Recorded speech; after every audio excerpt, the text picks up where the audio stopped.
आप सबका स्वागत है आज के इस सत्र में। आज हम शुरू करने जा रहे हैं अध्याय 3 भगवद गीता का, जिसका नाम है कर्मयोग।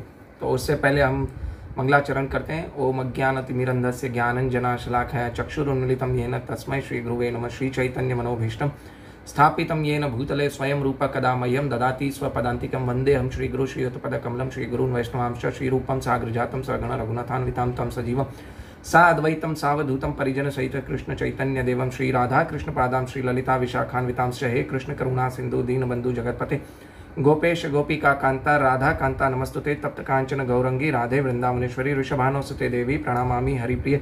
वाञ्छाकल्पतरुभ्यश्च कृपा सिंधुभ्यैव च पतितानां पावनेभ्यो वैष्णवेभ्यो नमो नमः। अनंत कोटि वैष्णव वृंद की जय। जय श्री कृष्ण चैतन्य प्रभु नित्यानंद श्री अद्वैत गदाधरा श्रीवासदि गौर भक्त वृंदा। हरे कृष्ण कृष्ण कृष्ण हरे राम राम राम हरे हरे। मुखम करोति वांचालम पंगुम लंघयते गिरिं यत्कृपातमहं वन्दे परमानंद माधवं श्री गुरु दिनितारिणं श्री चैतन्य ईश्वरम्। हरे कृष्णा, आप सबका स्वागत है इस सत्र में। तो आज हम शुरू करने जा रहे हैं भगवद गीता का अध्याय 3, जिसका नाम है कर्मयोग। तो आप ये ज़्यादा से ज़्यादा लोगों को शेयर कीजिएगा तो लोगों को पता चले एक्चुअली कर्मयोग है क्या।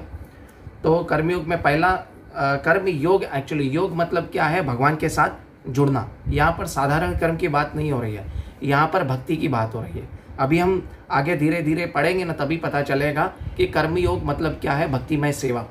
परंतु बहुत सारे लोग हैं ना, इस अध्याय में 1-2 श्लोक हैं जो उसको कोट करके बोलते हैं कर्म किए जा नियत कर्म कर अपना। तो हम उसका आज खंडन भी करेंगे। भगवान भगवद गीता में कैसे उसका खंडन करते हैं वो भी है ना, करना पड़ता है। रोशनी किरण जी पूछ रही है, माला जप करने से ये जो बोला है आपने, ये बोलना जरूरी है? आपको सिर्फ पंचतत्व मंत्र बोलना है। जय श्री कृष्ण चैतन्य प्रभु नित्यानंदा श्री अद्वैत गदाधरा श्रीवासादि गौर भक्त वृंदा। इससे क्या होता है कि आप माला में अनजाने में कोई भी अपराध हो जाए तो वो क्षमा हो जाता है। श्री चैतन्य महाप्रभु पंचतत्व मंत्र बोला जाता है। तो आपके कुछ भी प्रश्न हैं पोस्ट कीजिएगा, मैं अब सेशन के बाद आंसर करूंगा। और ज़्यादा से ज़्यादा लोगों को ये शेयर कीजिए, ठीक है। तो हम लोग क्या करें, शुद्ध अवस्था में जिसको भी कार्य किया जाता है और वो भगवान के लिए जो कार्य किया जाए उसको कहा जाता है कर्मयोग। जैसे आप देखो, कोई माँ होती है ना, माँ अपने बच्चे के लिए जो भी कार्य करती है वो बिना स्वार्थ के कार्य करती है। तो वो माँ का जो कार्य है वो शुद्ध कार्य है। और अशुद्ध कार्य क्या है? जब भी हम ना किसी बिजनेसमैन के नीचे कार्य कर रहे हैं और हमारा एम्प्लॉई है कोई, है ना, हमारा एम्प्लॉयर है जिसने हमें कार्य किया है, दिया है, नौकरी पे रखा है, हम उसके लिए कार्य करते हैं। तो क्या करते हैं, हमारे सामने क्या है, उसका स्वार्थ है कि हमारे पास पैसा आएगा, लक्ष्मी आएगी, तो ही हम उसके लिए कार्य करेंगे, अदरवाइज हम उसके लिए कार्य नहीं करेंगे। तो वो अशुद्ध कर्म है, ठीक है। एक जस्ट एग्जाम्पल दिए, मटीरियल एग्जाम्पल। तो आइए आज हम पहला जो श्लोक है अर्जुन का, वो अर्जुन क्या कहता है और क्या प्रश्न पूछ रहा है भगवान से, और हम उसका पढ़ते हैं। अर्जुन उवाच जायसी चेत कर्मणस्ते मता बुद्धिर्जनार्दन तात्किं कर्माणि घोरे माम नियोजयसी केशव। अभी अर्जुन का बहुत ही अच्छा प्रश्न है। अर्जुन पूछ रहा है कि हे जनार्दन, हे केशव, यदि आप बुद्धि को सकाम कर्म से श्रेष्ठ समझते हैं तो फिर मुझे आप इस घोर युद्ध में क्यों लगाना चाहते हैं? अभी अर्जुन का बहुत ही बड़ा अच्छा क्वेश्चन है और देखा जाए तो वैलिड क्वेश्चन है, क्योंकि अर्जुन यहाँ पे कंफ्यूज हो गया। अर्जुन क्या सोच रहा है कि मैं यहाँ से छोड़ छाड़ के, युद्ध भूमि छोड़ के मैं भगवान का जप करूँ, मंदिर में जाके या जंगल में जाके भगवान का जप करूँ। अर्जुन कंफ्यूज है और ये प्रश्न पूछ रहा है। हालांकि प्रश्न पूछना, इसका एक बहुत ही अच्छा उदाहरण है अर्जुन का हमारे सामने कर रहा है कि प्रश्न पूछा मतलब उसने अभी तक जो भी सुना है वो ध्यान दे के सुना है ना, अटेंटिवली सुना है। जो व्यक्ति अटेंटिवली सुनता है वही प्रश्न पूछता है, ये सबसे पहले हमें ध्यान में रखना चाहिए। तो वो ये समझ नहीं पा रहा है कि आपने कहा पहले बुद्धि का इस्तेमाल करो और अब कह रहे हो कि युद्ध करो, तो आप मुझे युद्ध में क्यों लगा रहे हो? इस वाले कार्य में युद्ध में क्यों लगा रहे हो? आप पहले मुझे क्लियर करो, बुद्धि योग या कर्म योग, नॉलेज या एक्शन। तो अर्जुन को ये समझ में नहीं आ रहा था कि नॉलेज करूं या एक्शन करूं। हालांकि अर्जुन को ये नहीं जानता था, युद्ध करना नहीं चाहता था और वो युद्ध से भागना चाहता था। उसके पहले अध्याय में हमने देखे बहुत सारे कंफ्यूजन्स थे। तो युद्ध करना नहीं चाहता था, लेकिन उसको ये पता नहीं था कि भगवान के लिए युद्ध करना भी वो एक सेवा है ना। वो ये समझ नहीं पा रहा था कि भगवान के लिए कार्य करना सेवा है और आत्मा का धर्म क्या है, भगवान की सेवा करना। तो ये अर्जुन ने ये प्रश्न पूछा। इसके लिए श्रील प्रभुपाद तात्पर्य में क्या लिख रहे हैं श्री भगवान ने कृष्ण ने पिछले अध्याय में अपने घनिष्ठ मित्र अर्जुन को संसार के शोक सागर से उबारने का उद्देश्य से आत्मा के स्वरूप का विशिष्ट वर्णन किया। दूसरे अध्याय में हमने देखा ना कि भगवान श्री कृष्ण क्या आत्मा के बारे में बताते हैं, और आत्मा साक्षात्कार के जिस मार्ग पर संस्तुति की गई है वह बुद्धि योग या कृष्ण भावनामृत। यानी बुद्धि योग क्या है एक्चुअली में? जो व्यक्ति कृष्ण भावनामृत है वो एक्चुअली बुद्धिमान है। The most intelligent person is the person who is Krishna conscious. ठीक है, वो ये जो भौतिकवादी जो बुद्धि है, तथाकथित बुद्धि, वो बुद्धि नहीं है। ठीक है, कभी कभी कृष्ण भावनाभूत को भूल से जड़ता समझ लिया जाता है, और ऐसे भ्रांति धारणा के कारण मनुष्य भगवान कृष्ण के नाम जप द्वारा पूर्णतया कृष्ण भावना भावित होने के लिए प्राय एकांत स्थान में चला जाता है। देखिए बहुत लोग क्या सोचते हैं, बहुत ही अच्छा भगवान श्री कृष्ण ने यहाँ पे श्रील प्रभुपाद ने तात्पर्य में बताया कि कृष्ण भावनामृत जो है वो जड़ता नहीं है, वो सक्रिय है। It is knowledge with action, है ना, नॉलेज के साथ एक्शन है। जैसे हम किसी चीज को, है ना, ज्ञान लेते हैं और वो ज्ञान के साथ साथ क्या उसके ऊपर हमारे लाइफ में हम अप्लाई करेंगे। यानी जिस ज्ञान को हमने लिया है उसको विज्ञान बनाना है तो हमें क्या करना है, उसको एक्शन में तब्दील करना पड़ेगा। जैसे सिगरेट के पैकेट पे लिखा है कि smoking is injurious to health, और ये नॉलेज जो चेन स्मोकर है उसके पास भी है, बट वो अपनी लाइफ में उसको उतारता नहीं है, तो विज्ञान नहीं है, वो अपने आप को बीमारी में डाल देगा। सो दिस इज हाउ भगवान श्री कृष्ण को, है ना, जब भी हम सेवा करते हैं तो क्या होता है कि हम वो भगवत गीता का नॉलेज लेके हम उसको सेवा में तब्दील करेंगे तो वो एक्चुअली हो जाता है नॉलेज प्लस विज्ञान, है ना, नॉलेज के साथ साथ सेवा, तो वो विज्ञान में तब्दील हो जाता है। कृष्ण भावनामृत से दर्शन में प्रशिक्षित हुए बिना एकांत स्थान में कृष्ण नाम का जप करना ठीक नहीं है। अभी हमें कृष्ण नाम की महिमा पता ही नहीं है और हम भगवान श्री कृष्ण का नाम जप करने के लिए चले गए जंगल में और एकांत स्थान में जाके भगवान श्री कृष्ण का नाम जप करने चले गए, तो क्या होगा, हम वापस भाग आएंगे। थोड़े दिन हम लोग कार्य करेंगे फिर भाग आएंगे। अर्जुन को कृष्ण भावनामृत या बुद्धि योग ऐसा लगा मानो कि सक्रिय जीवन से संन्यास लेकर एकांत स्थान में तपस्या का अभ्यास हो। दूसरे शब्दों में कृष्ण भावनामृत को बहाना बनाकर चातुर्य पूर्वक युद्ध से छुड़ाना चाहता था, युद्ध से छूटना चाहता था चातुर्य पूर्वक। लेकिन भगवान श्री कृष्ण उसको आगे जो उपदेश देंगे इसीलिए उसने वो युद्ध लड़ा। किंतु एक निष्ठ होने के नाते उसने यह बात अपने गुरु के समक्ष रखी और कृष्ण के सर्वोत्तम कार्य विधि के विषय में प्रश्न किया। देखिए प्रश्न कौन करता है? जो एक निष्ठ होकर भगवान के बारे में सुनता है। जिस चीज को भी हम सुनते हैं और उसको जब ने हम ध्यान पूर्वक सुना तो हमने क्या कहा है कि एक निष्ठ होकर जब भी हम सुनते हैं तो ही हम प्रश्न पूछते हैं। अदरवाइज हम यहाँ वहाँ देखेंगे, सत्संग में भी जाएंगे, लेकिन हम अपना ध्यान अटेंटिवली नहीं सुनेंगे तो हम प्रश्न नहीं पूछ पाएंगे। सो इससे पता चलता है कि कौन गुड लिसनर है, ठीक है, अटेंटिवली। उत्तर में भगवान ने तृतीय अध्याय में कर्मयोग तथा कृष्ण भावनाभावित कर्म की विस्तृत व्याख्या की है। अभी दूसरा श्लोक भी ये बोलता है, अर्जुन बोलता है, आपके व्यामिश्रित अनेक उद्देश्यों से मेरी बुद्धि मोहित हो रही है, अतः कृपा करके निश्चय पूर्वक मुझे बताएं कि इनमें से मेरे लिए सर्वाधिक श्रेय कर क्या होगा। See again he is very intelligent. वो क्या बोल रहा है कि मेरे लिए श्रेय कर जो है वो मुझे बताओ। वो ऐसा भी बोल सकता था, मुझे ये बता दो, ये मुझे जानना है, नहीं, उसने ये बोला कि मेरे लिए जो श्रेय कर है वो मुझे बताओ, है ना। भगवान श्री कृष्ण को दूसरे अध्याय में 7वें श्लोक में अर्जुन गुरु मानता है, बोला था ना, यत् श्रेयसी सद्निश्चयंतम ब्रूहि तन्मे शिष्य अस्ति हम शादी माम त्वाम प्रपन्नम। बोलता है कि मेरे लिए जो श्रेष्ठ है आप वो मुझे बताओ। हम लोग जाते हैं, हम लोग किसी गुरु के पास जाते हैं, क्या करते हैं, हालांकि तथाकथित गुरु के पास भी जाते हैं तो हम उसको क्या बोलते हैं, गुरु जी मेरा है ना बेटे की शादी नहीं हो रही है। अरे गुरु तुम्हारे बेटे की शादी कराने के लिए बैठा है क्या? नहीं, गुरु से परिप्रश्नेन पूछो, तद विधि प्रणिपातेन परिप्रश्नेन सेवया। इस भौतिक संसार से ऊपर वाले प्रश्न पूछो, ठीक है, परिप्रश्नेन सेवया, इस भौतिक संसार से निकलने का रास्ता पूछो। तो नॉलेज या एक्शन भगवान को पूछ रहा है, दोनों में से श्रेष्ठ क्या है? तो भगवान एक्चुअली अर्जुन को कंफ्यूज नहीं कर रहे हैं। भगवान तो बता रहे हैं कि भक्ति का मतलब भगवान के लिए कार्य करना, यानी सब कुछ जो भी कार्य करते हो वो भगवान के लिए कार्य करना। इसके लिए हमें आना भगवान के लिए कार्य करना है, उसे कृष्ण भावना भावित कर्म करते हैं। तो अभी तीसरे श्लोक में भगवान श्री कृष्ण क्या जवाब देते हैं? श्री भगवान उवाच लोकेन अस्मिन् विधा निष्ठा पूरा प्रोक्ता मया नघ ज्ञान योगेन सांख्यानाम कर्म योगेन योगिनाम। श्री भगवान ने कहा है निष्पाप अर्जुन, मया नघ, अनघ बोला है। अनघ मतलब जो निष्पाप है वो, ठीक है। तो निष्पाप अर्जुन, मैं पहले ही बता चुका हूं कि आत्म साक्षात्कार का प्रयत्न करने वाले दो प्रकार के पुरुष होते हैं। कुछ इसे ज्ञान योग से समझने का प्रयास करते हैं, तो कुछ उसे भक्ति योग के सेवा द्वारा। अभी भगवान यहाँ पे दो विभाजन बता रहे हैं। क्या बता रहे हैं कि दो प्रकार के लोग आत्म साक्षात्कार करना चाहते हैं, एक नॉलेज और दूसरा है भक्ति योग। नॉलेज में क्या प्रॉब्लम होती है पता है, ये पता तो चलता है कि लाइफ में क्या करना है, और वो अशुद्ध ज्ञान हो गए। मतलब नॉलेज में पता जाता है कि क्या करना है, लेकिन उसको लाइफ में इंप्लीमेंट नहीं करते हैं। और वो अशुद्ध ज्ञान योग भी हो जाता है कि उसको पता है कि वो सिर्फ मुक्ति की इच्छा करता है ना। वो भगवान की सेवा नहीं करना चाहता, वो मुक्ति की इच्छा करता है और सिर्फ नाम जपना चाहता है।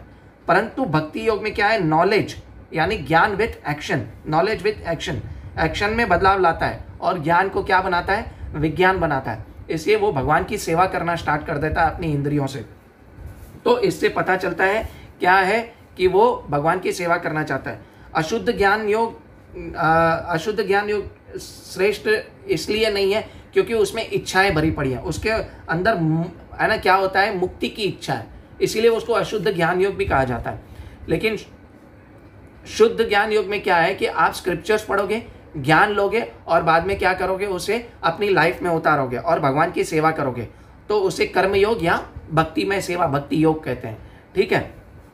अभी चौथे श्लोक में अर्जुन को भगवान श्री कृष्ण क्या बोलते हैं, अभी आपको डिफरेंस समझ में आया ना, ज्ञान योग या कर्म योग में क्या है, यानी भक्तिमय सेवा इट मीन्स कर्म योग, ठीक है। न तो कर्म से विमुख होकर कोई कर्म फल से छुटकारा पा सकता है और न केवल संन्यास से सिद्धि प्राप्त की जा सकती है। अभी भगवान श्री कृष्ण यहाँ क्या बोल रहा है कि कर्म क्या है, कोई कर्म से विमुख तो हो नहीं सकता, है ना। कर्म से विमुख होकर कोई भी है ना आदमी है ना ये नहीं कर सकता, ये कर नहीं सकता कि कार्य नहीं कर सकता, क्योंकि इस कर्म से कोई विमुख हो ही नहीं सकता।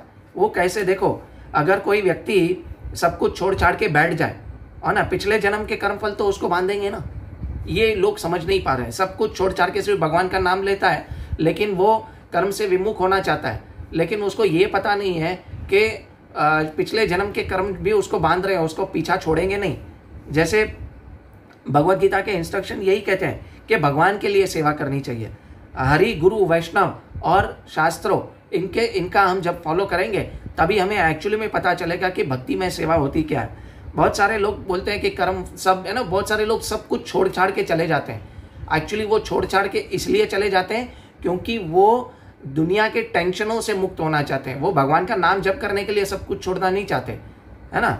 अर्जुन क्या करना चाहता था कि ये सब टेंशन से मुक्त होना चाहता था, मैं अपने युद्ध में मारूंगा, ये करूंगा, लेकिन उसको ये पता नहीं था कि जंगल में जाके अगर वो भगवान का नाम लेगा तो भी उसको पिछले जन्म के कर्म तो बांधेंगे ही उसे। तो है ना, प्रेम का मतलब है कि दूसरे की इच्छा पूरी करना। जैसे हम लोग दूसरों की इच्छा पूरी करते हैं ना, इसलिए हम उससे प्रेम करते हैं। प्रेम मतलब है तो हम दूसरों की इच्छा पूरी करते हैं तो प्रेम है। इसलिए भगवान की इच्छा क्या है, आप भगवान की सेवा करो और हमारे जन्म मृत्यु के चक्कर से हम छूटें। भगवान हमसे ज़्यादा बेकरार है हमको वापस आने के लिए। तो इसके लिए है ना, हम भगवान की इच्छा पूरी करने के लिए हम भगवान से प्रेम करना है और भगवान की इच्छा पूरी करना, ठीक है। वही एक्चुअली प्रेम है। अगर भगवान को खुश करेंगे तो ज्ञान अपने आप आ जाएगा। ज्ञान के पीछे अलग से है ना भागने की कोई ज़रूरत नहीं है। ज्ञान लेते हैं लेकिन ज्ञान को उसको लाइफ में अप्लाई करेंगे। लेकिन अगर हम भगवान की भक्ति करेंगे और भगवान की प्रेम में सेवा करेंगे तो ज्ञान ऑटोमेटिकली आएगा। भगवान इसलिए बोलते हैं ना, तेषाम सततयुक्ता नाम भजताम प्रीतिपूर्वकम ददामी बुद्धि योगम तम ये नमामुपयांति थे, यानी बुद्धि योग मैं तुम्हें दूंगा, तुम भगवान की सिर्फ सेवा करो, है ना। अभी 5वें श्लोक में भगवान श्री क्या बोल रहे हैं कि इस श्लोक का पहले हम थोड़ा तात्पर्य पढ़ते हैं। हालांकि मैंने तात्पर्य से सब कुछ बता दिया। भौतिकवादी मनुष्य के हृदय में विमल करने के लिए जिन कर्मों का विधान किया गया है उनके द्वारा शुद्ध हुआ या मनुष्य की संन्यास ग्रहण करता है। शुद्धि के बिना अनायास संन्यास ग्रहण करने में कोई सफलता नहीं मिलती। शुद्धि चाहिए हमें, ठीक है। शौचम, ज्ञान योगी के हृदय की शुद्धि, ठीक है, यहाँ पे बात हो रही है। ज्ञान योगियों के अनुसार संन्यास ग्रहण करने अथवा सकाम कर्म से विरत होने का मनुष्य नारायण के समान हो जाता है ना। वो बोलता है मैं भी भगवान बन जाऊंगा, लेकिन वो भगवान कभी नहीं बनता। आत्मा कभी परमात्मा नहीं बनता, आत्मा कभी लीन नहीं होती, वो भगवान अपना अस्तित्व कभी नहीं खोती। किंतु भगवान कृष्ण इस मत को अनुमोदन नहीं करते हैं। हृदय की शुद्धि के बिना संन्यास सामाजिक व्यवस्था का उत्पात उत्पन्न करता है।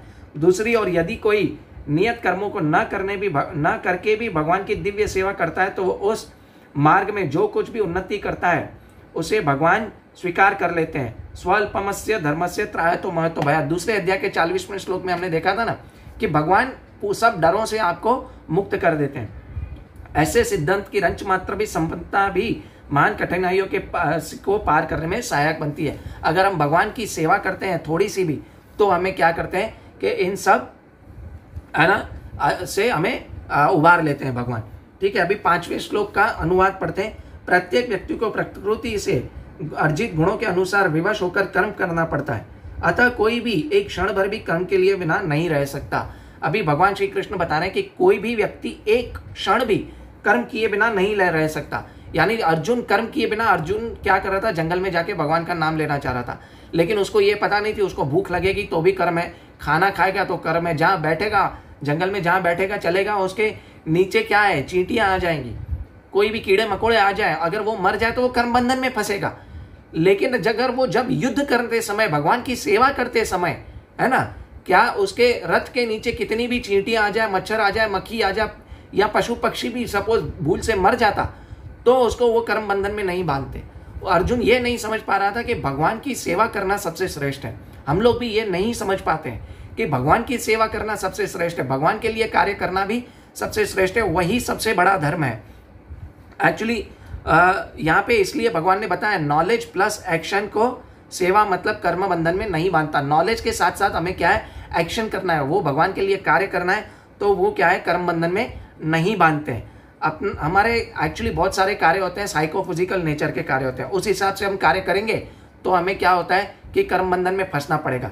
लेकिन अगर हम भगवान श्री कृष्ण के लिए कार्य करेंगे तो हमें है ना कर्म बंधन में नहीं फंसना पड़ेगा।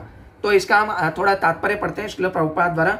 यह देहधारी जीवन का प्रश्न नहीं है, अपितु आत्मा का यह स्वभाव है कि वह सदैव सक्रिय रहता है। आत्मा कभी भी निष्क्रिय नहीं है, इसलिए जीव जो है किसी भी शरीर में हो तो वो क्या कभी भी कर्म किए बिना नहीं रह सकती एक पल भी, क्योंकि आंख झपकाना, ऐसे आंख झपकाना भी एक कर्म है, सोना कर्म है, खाना कर्म है, पीना कर्म है, तो हमें वो सब करना है, वो सिर्फ भगवान श्री कृष्ण के लिए करना है।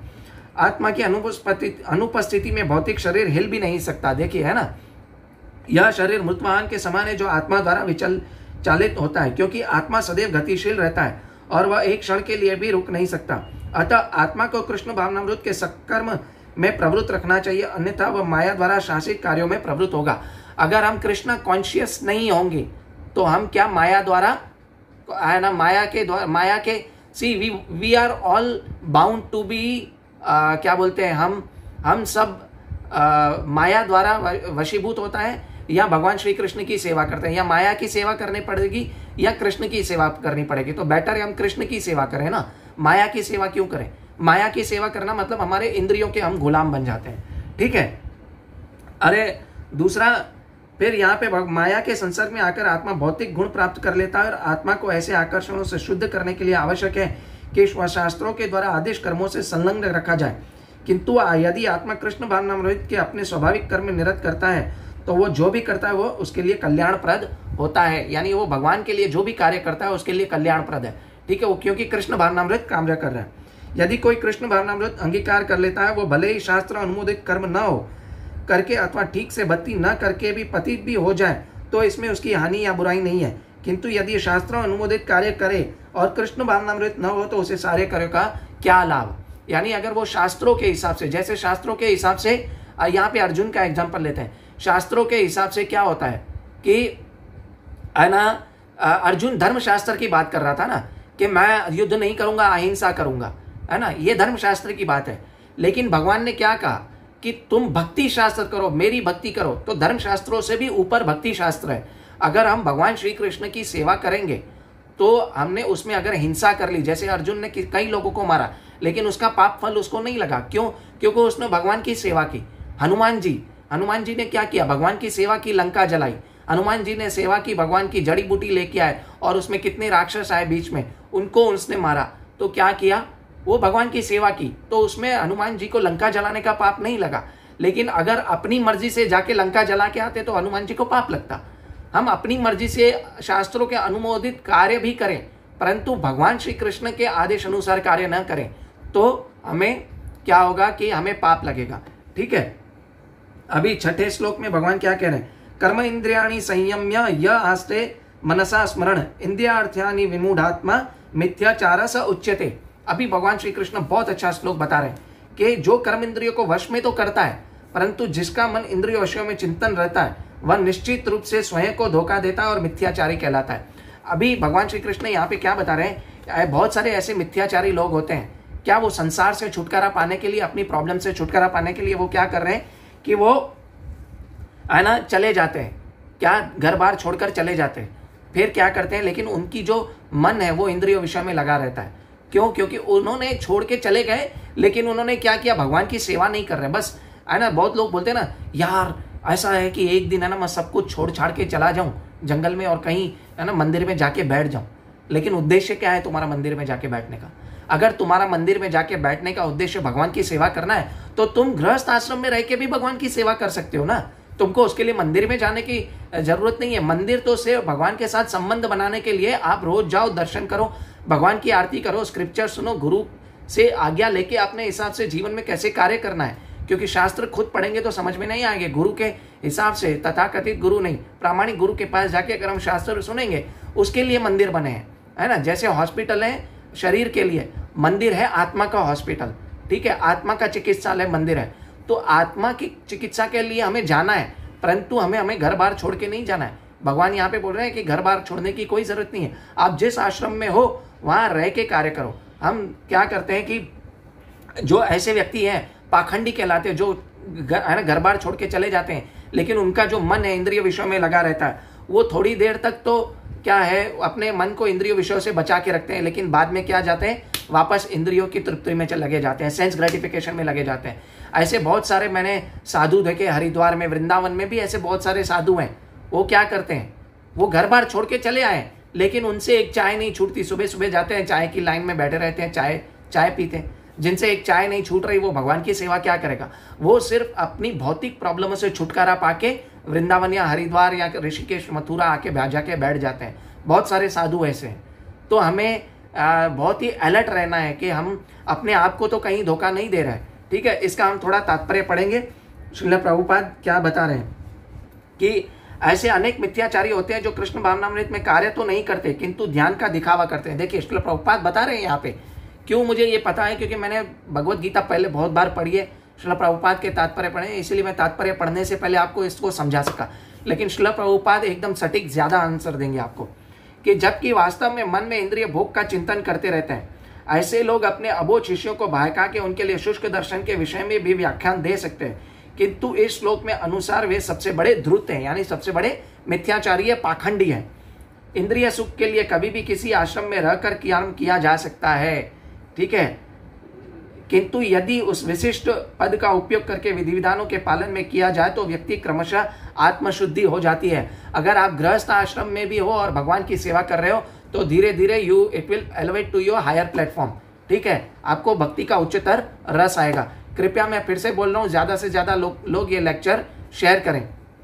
ठीक है, किंतु जो अपने आप को योगी बताते हैं, इंद्रिय तृप्ति के विषय में की खोज में लगा रहता है, वह सबसे बड़ा धूर्त है, भले ही वह कभी कभी दर्शन का उपदेश क्यों न देता हो, है ना। ऐसे बहुत सारे मिथ्याचारी लोग हैं, वो भगवान के बारे में उपदेश देंगे, लेकिन हमें सोचना है कि उसके व्यवहार से हमें पता चलेगा कि वो क्या है, कि वो अपना कार्य बराबर कर रहा है कि नहीं कर रहा है। ठीक है, अपने जीवन में वो भगवान की क्या है, भगवान के बारे में जो हमें बता रहा है वो उसका पालन कर रहा है कि नहीं कर रहा है। इससे एक मुझे छोटी सी कहानी आता थे। एक साधु थे, वो है ना रोज प्रवचन देते थे, रोज बहुत सारे लोग उनका प्रवचन सुनते थे, परंतु एक बार उनकी वाइफ पत्नी आई, उनका प्रवचन सुना और उन्होंने प्रवचन में सुना कि कांदा लहसुन नहीं खाना चाहिए, ऑनियन गार्लिक नहीं खाना चाहिए। वो जब भी घर पे गया और उसकी पत्नी ने उनसे माफ़ी मांगी और पाँव में गिर पड़े और बोले मुझे क्षमा करो, माफ़ करो, मैंने आपको इतने सालों तक ऑनियन गार्लिक दिया, अभी मैं ना आपको नहीं दूंगी, मुझसे बहुत बड़ी गलती हो गई। तो वो मिथ्याचारी क्या बोलते हैं मालूम है, ये लोगों के लिए उपदेश है, मेरे लिए नहीं है, मेरे लिए तो डबल तड़का लगा के ऑनियन खिला मुझे। तो ऐसे मिथ्याचारियों से बचना चाहिए। ठीक है, तो ऐसे व्यक्ति जब भी भाषण देते हैं ना, तो लोगों में भी जो प्रवचन देते हैं, लोगों में परिवर्तन नहीं आता है, क्योंकि वो खुद अपने है ना लाइफ में वो नहीं करते। ऐसे बहुत सारे लोग देखो है ना प्रवचन दे रहे हैं, बहुत सारे पंडाल हैं इंडिया में, बहुत सारे लोग प्रवचन दे रहे हैं, लाखों लोग प्रवचन सुनते भी हैं, लेकिन किसी में परिवर्तन नहीं आता। क्यों? क्योंकि जो व्यास गद्दी पे, व्यास पीठ पे बैठा है, जो प्रवचन दे रहा है, वो शुद्ध नहीं है। तो हमें बहुत सावधान रहना पड़ेगा किसी का भी प्रवचन सुनने से पहले। अभी अगला श्लोक 7वां श्लोक है।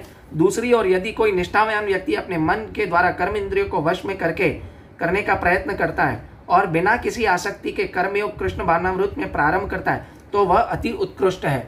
अभी यहाँ पे पहले बताया कि जो व्यक्ति घर छोड़ के चला जाता है, और दूसरा व्यक्ति यहाँ पे बोला है कि जो व्यक्ति स्ट्रगल करता है ना। पिछले श्लोक में मिथ्याचारियों की बात हुई, इस श्लोक में भगवान बता रहे हैं कि जो व्यक्ति स्ट्रगलर है, अपनी इंद्रियों से लड़ता है और कभी शायद भूल भी कर लेता है, ऐसा व्यक्ति जो है बेटर है उस मिथ्याचारी से। क्योंकि है ना, मिथ्याचारी व्यक्ति क्या है कि इंद्रियों से लड़ता तो है, लेकिन क्या करता है, उसको इंद्रिय विषय दिख देगा ना तो वो इंद्रियों का भोग करना स्टार्ट करेगा, विषय वस्तु का भोग करना स्टार्ट कर लेगा। लेकिन स्ट्रगलर क्या है, वो मिथ्याचारी से ऊपर है, वो मिथ्या नहीं करता, वो स्ट्रगल कर रहा होता है और वो भगवान की सेवा करता है और मौका मिलने पर इंद्रिय भोग नहीं करता, वो पछताता नहीं है। मतलब स्ट्रगलर पछताता है कभी भी इंद्रिय भोग कर लेता तो, परंतु मिथ्याचारी इंद्रिय भोग कर लेगा तो वो कभी पछताएगा नहीं। ठीक है, ये फर्क है एक स्ट्रगलर के बीच में, कृष्ण भावनामृत जो कार्य करता है उसमें, और मिथ्याचारी में। तो इसका हम तात्पर्य पढ़ेंगे। भगवान क्या श्रील प्रभुपाद बोल रहे हैं, लंपट जीवन और इंद्रिय सुख के लिए छद्म योगी का मिथ्या विषय वेश धारण करने की उपेक्षा, अपने कर्म में लगे रहना, जीवन के लक्ष्य को जीवन भव बंधन से मुक्त होकर भगवत धाम को जाना है, प्राप्त करने के लिए भगवत धाम को जाना है, और भगवत धाम को प्राप्त करने के लिए कर्म करते रहना अधिक श्रेयकर है। कि आप सब छोड़ छाड़ के बैठ जाओ वो सही नहीं है, आप भगवान के लिए कार्य करो वो सबसे अधिक श्रेयकर है। प्रमुख स्वार्थ गति तो विष्णु के पास जाना है। संपूर्ण वर्णाश्रम धर्म का उद्देश्य है कि जीवन का लक्ष्य की प्राप्ति। एक गृहस्थ भी कृष्ण भावनामृत में नियमित सेवा करके इस लक्ष्य तक पहुंच सकता है। एक गृहस्थ भी भगवान श्री कृष्ण की सेवा करके क्या है, वो भगवान के धाम जा सकता है, कृष्ण प्रेम पा सकता है। लेकिन जो व्यक्ति मिथ्याचारी है वो कृष्ण प्रेम कभी नहीं पा सकता। ठीक है, आत्म साक्षात्कार के लिए मनुष्य को शास्त्र अनुमोदित संयमित जीवन बिता सकता है और अनासक्त भाव से अपना कार्य करता रहता है। इस प्रकार वह प्रगति कर सकता है। वो शास्त्रों का शास्त्र अनुमोदित कार्य करके गृहस्थ आश्रम क्या कर सकता है कि धीरे धीरे धीरे हायर लेवल पे जाता है और भगवान श्री कृष्ण का कार्य, भगवान श्री कृष्ण के कार्य करता है और वो उच्चतर लेवल पे पहुंचता है। जो व्यक्ति निष्ठावान व्यक्ति इस विधि का पालन करता है वह उस पाखंडी द्रुत से श्रेष्ठ है जो अबोध जनता को ठगने के लिए दिखावटी आध्यात्मिक का जमा धारण करता है ना। कि है ना, ऐसे आध्यात्मिक व्यक्ति जो दिखावा करते हैं, फल्गु वैरागी के टीका तो लगा लिया है ना, घेरुए वस्त्र पहन लिए, लेकिन चाय की लाइन में खड़े हैं सुबह, तो ऐसे व्यक्ति क्या मिथ्याचारी हैं। उनसे तो ये गृहस्थ आश्रम वाला व्यक्ति सही है जो भगवान की सेवा कर रहा है, भगवान को भोग लगा के खा रहा है, भगवान का कीर्तन कर रहा है, भगवत गीता पढ़ रहा है, सुन रहा है और शास्त्रों के हिसाब से कार्य करता है। ऐसा व्यक्ति उस पाखंडी से श्रेष्ठ है। जीविका के लिए ध्यान करने वाले प्रवचक ध्यानी की उपेक्षा, सड़क पर झाड़ू लगाने वाला निष्ठावान व्यक्ति अच्छा है। बहुत ही अच्छा है, श्रील प्रभुपाद ने लिखा है कि एक सड़क पर जो झाड़ू लगाता है और भगवान श्री कृष्ण का भजन करता है वो सही है। जो मिथ्याचारी व्यक्ति क्या करते हैं कि बहुत सारे लोगों को है ना प्रवचन देते हैं और उस प्रवचन के लिए क्या करते हैं, अपना जीविका चलाते हैं। एक कथा के लिए 7 दिन की भागवत कथा करते हैं और उसके लिए 50,000 1 लाख लेते हैं। तो ऐसे व्यक्ति से जो व्यक्ति झाड़ू लगा रहा है और भगवान का उपदेश दे रहा है और भगवान की सेवा कर रहा है, भले चाहे उपदेश ना देता हो, लेकिन अपने आचरण से उपदेश दे रहा है, उस व्यक्ति को देख के अगर कोई व्यक्ति भक्त बनता है तो वो झाड़ू लगाने वाला सबसे श्रेष्ठ है, ना कि जो पैसा लेता और भगवान का उपदेश देता। ऐसे पाखंडी व्यक्तियों से बचना चाहिए। ऐसे लोगों को शास्त्रों में सर्प के साथ तुलना की गई है, क्योंकि सर्प जब दूध को छूता है तो पूरा दूध विषैला हो जाता है। इसी तरह ऐसे व्यक्तियों से हमें बचना चाहिए। अभी ये श्लोक जो अगला आ रहा है ना, ये श्लोक बहुत सारे बिजनेसमैन, बहुत सारे तथाकथित भगवान के भगवत गीता के कथाकार है ना, ये श्लोक है ना करते हैं, परंतु ये श्लोक के जो अगला श्लोक है उसको ये लोग कभी कोट नहीं करते। तो ये श्लोक पढ़ते हैं, नियतम कुरु कर्म त्वं कर्म ज्यायो ह्य कर्मण शरीर यात्रा पीच तेन प्रसिद्ध्येति कर्मण। अभी भगवान क्या बोले, अपना नियत कर्म करो, क्योंकि कर्म करने की कर्म न करने की उपेक्षा कर्म करना श्रेष्ठ है। कर्म के बिना तो शरीर निर्वाह भी नहीं हो सकता। अभी ये श्लोक लेके ना बहुत सारे लोग बोलते हैं कर्म करो कर्म करो कर्म करो, है ना। बहुत सारे मोटिवेशनल स्पीकर भी बोलेंगे कर्म करो कर्म करो, लेकिन इसके बाद वाला श्लोक नहीं पढ़ते ना।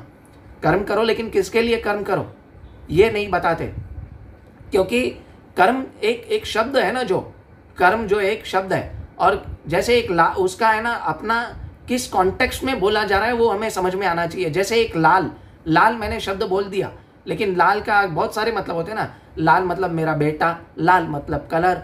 अभी मैंने उसको कुछ बोला तो वो लाल हो गया, तो वो गुस्सा हो गया।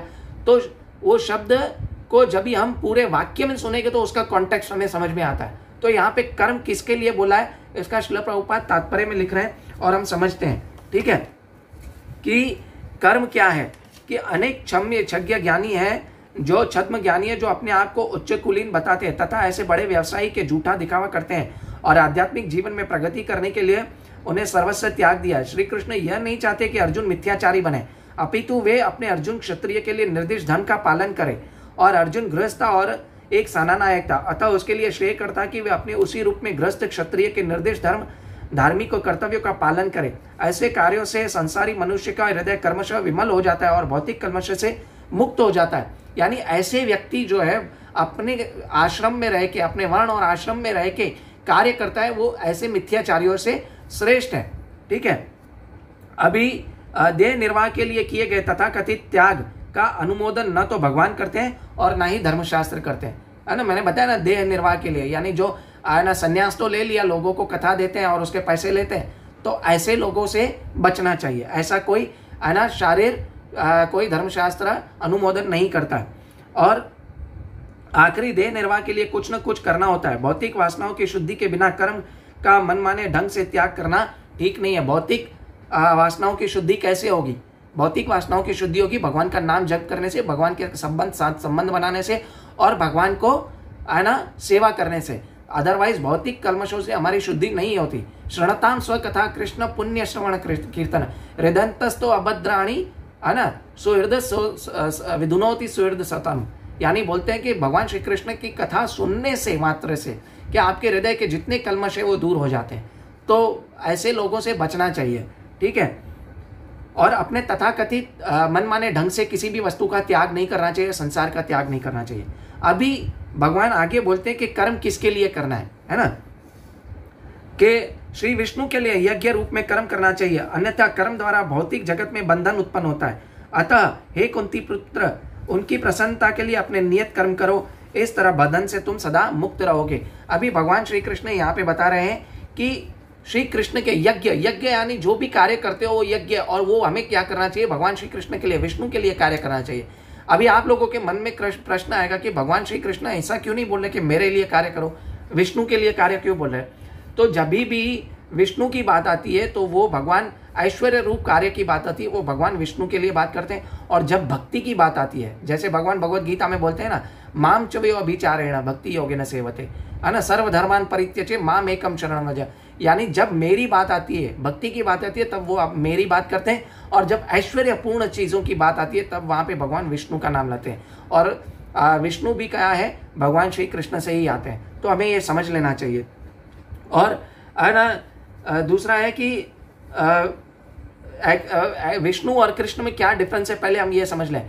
जैसे एक कोर्ट में है ना जज होता है, वो जज क्या कोर्ट में होता है और बहुत स्ट्रिक्ट होता है, लेकिन जैसे ही वो जज घर पे आता है तो क्या होता है, एक बालक का पिता है और वो है ना शॉर्ट्स पहनता है घर में, और उसका जो बेटा है उसको घोड़ा बना के खेलता है उसके साथ। ठीक है, तो भगवान जो है वो कृष्ण है, और वो जो एज अ भगवान कृष्ण वो घर में एज अ कोर्ट है, एज अ जज है, और जो जज जो है कोर्ट में है वो क्या है, एक पिता के रूप में जो है वो भगवान कृष्ण है, और एक जो जज के रूप में है वो भगवान विष्णु है। ठीक है, ऑफिस का कार्य जो करते हैं वो भगवान विष्णु है, और जो घर का कार्य कर रहे हैं, अपने बच्चों का लालन पोषण पालन कर रहे हैं, वो कौन है? वो भगवान श्री कृष्ण है। तो विष्णु और कृष्ण में ये डिफरेंस है। तो आइए, हम जो भी कार्य करना है वो किसके लिए करना है? भगवान श्री कृष्ण के लिए करना है, विष्णु के लिए यज्ञ में समर्पित करके कार्य करना है। ठीक है, लोग बहुत सारे लोग बोलते हैं ना कर्म करो, लेकिन किसके लिए कर्म करो? यहाँ पे भगवान श्री कृष्ण ने बताया। तो इसका हम तात्पर्य पढ़ेंगे और आज के इस सत्र को विराम देंगे। तो उससे पहले मैं आपको बोलूँगा कि बहुत सारे लोगों को ये आप शेयर कीजिए, और मेरा यूट्यूब का भी लिंक दिया हुआ है, आपका जो भी लेक्चर मिस हो गया तो आप उसको क्लिक करके सुन सकते हैं। जो कि मनुष्य को शरीर निर्वाह के लिए कर्म करना होता है। अतः विशेष सामाजिक स्थिति तथा गुण को ध्यान में रख के नियत कर्म इस तरह बनाए गए हैं कि वह उस उद्देश्य की पूर्ति हो। यज्ञ का अर्थ है कि भगवान विष्णु है। सारे यज्ञ भगवान विष्णु की प्रसन्नता के लिए किया गया है। वेदों के आदेश है कि यज्ञो वे विष्णु, यानी दूसरे शब्दों में चाहे कोई भी निर्दिष्ट यज्ञ संपन्न करने के लिए प्रत्यक्ष रूप से भगवान विष्णु की सेवा करें और दोनों से एक ही प्रयोजन सिद्ध होता है। अतः इस श्लोक में संस्तुत किया गया है कि कृष्ण भावना भावित ही यज्ञ है, यानी अगर हम कृष्ण भावना भावित बने तो यज्ञ है। अतः जैसा कि इस श्लोक में संस्तुत किया गया है कि कृष्ण भावना भावित ही यज्ञ है, वर्णाश्रम धर्म का भी उद्देश्य भगवान विष्णु को प्रसन्न करना है। ठीक है, अतः भगवान विष्णु की प्रसन्नता के लिए कर्म करना चाहिए। इस जगत में किया जाने वाला अन्य कोई कर्म बंधन का कारण बन सकता है, परंतु भगवान विष्णु के लिए, भगवान श्री कृष्ण के लिए जो भी कार्य करते हैं वो बंधन का कार्य नहीं बनता और उसे पाप और पुण्य के कर्मों से, फलों से आदमी, व्यक्ति जो है वो मुक्त हो जाता है। ठीक है, उसे भी किसी भी वस्तु का, पाप का और पुण्य का फल नहीं भुगतना पड़ता। तो हरे कृष्णा, मैं यहाँ पे अपनी वाणी को विराम देता हूँ। कृपया मुझसे जो कुछ भी भूल हुई हो तो उसे क्षमा करें और ज़्यादा से ज़्यादा लोगों को ये लेक्चर शेयर करें ताकि लोगों को असली पता चले कि कर्मयोग होता क्या है और भगवद गीता का जो है उद्देश्य मिले। तो हरे कृष्णा। वांछाकल्पतरुभ्यश्च कृपा सिंधुभ्यैव च पतितानां पावनेभ्यो वैष्णवेभ्यो नमो नमः। अनंत कोटि वैष्णव वृंद की जय। श्रील प्रभुपाद की जय। निताय गौर प्रेमानंदे। हरि हरि बोल। हरे कृष्ण।